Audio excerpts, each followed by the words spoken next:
I rise today to honor the life and legacy of my friend and colleague, the great Oklahoma Congressman Wes Watkins.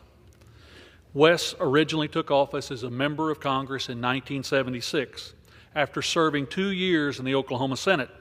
He succeeded former Speaker Carl Albert, who notably endorsed Wes after retiring. But Wes's legacy of service started long before he made his way to Washington. As a young boy, Wes was involved in 4-H and FFA while working several jobs to help support his family. He then graduated from high school at the top of his class before attending Oklahoma State University. He earned a bachelor's degree in agricultural education and a master's degree in educational administration.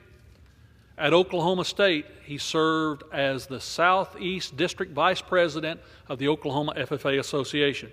He was so successful in that position, he was later chosen to be state president of the Oklahoma FFA Association. But he didn't stop there. He continued to prove himself to his peers and was also elected chair of the Student Senate.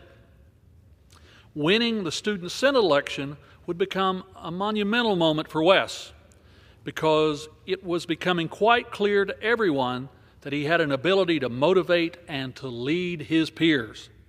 In 2017, in an interview with the Oklahoma Historical Society, Wes reflected on the moment he won the student election.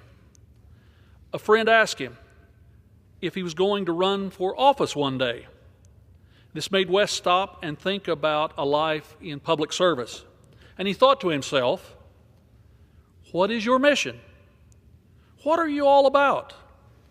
What's your passion? It's evident that these questions guided Wes through his time in Congress. He was a strong public leader who advocated for Oklahomans above all else. He was raised during a difficult time where many families were leaving Oklahoma in search of jobs and a chance for economic prosperity. Instead of following suit, he ran for office to change this and help the state.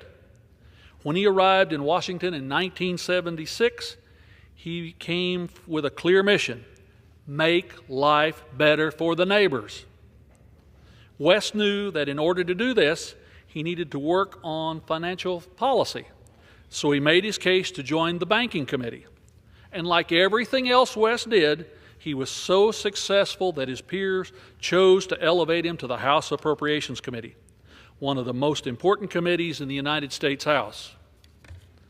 Later, during his second stint in Congress, based on that same track record of success, he secured his spot on the Ways and Means Committee, not only the longest-standing committee of the United States House, but the committee of jurisdiction over all tax policy. This made Wes the first member of Congress to serve on both the Ways and Means Committee and the Appropriations Committee. Wes ultimately knew that these committee assignments would give him the opportunity to provide access to capital to Oklahomans, and he was right. While Wes's legacy in Congress cannot be overstated, to Oklahomans, his kindness, generosity, and love for his community might be what we remember the most. Now remember, Wes received his degree in agricultural education, and he was certainly an educator and a mentor to his very core. In his later years, he spent time counseling young people who sought his guidance. He would ask these same young people the questions that he'd once asked himself. What is your mission? What are you all about? What is your passion? Oklahomans will remember Wes Watkins as a dedicated public servant who fought hard to bring abundant opportunities and true prosperity to his neighbors. He never forgot his original mission of serving Oklahoma, and the work of his lifetime will continue to benefit the state for literally centuries to come. One last thought. When his time in D.C. was done, Wes went straight back to Oklahoma. I yield back, Mr. Speaker.